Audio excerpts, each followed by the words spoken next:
Born in Surrey in 1882 and educated at Eton, Denys Corbett Wilson isn't your typical Pembrokeshire hero. But as this new exhibition shows, that's what he is, since putting the name of Goodwick into the aviation history books. Much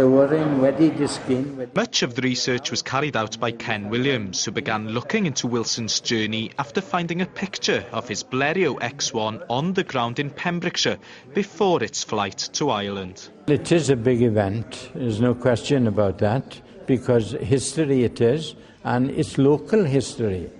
And yes, I think it's a good thing, and I hope the children will know the gist of the story soon.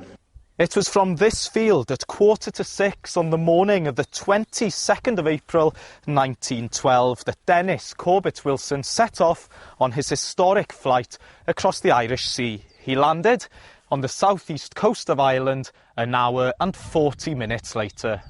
Wilson had intended to set off from Holyhead, but he got lost on his way to Anglesey and ended up in Pembrokeshire.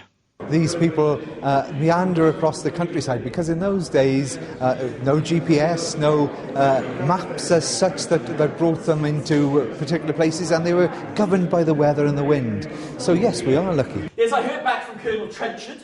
He thought it workable.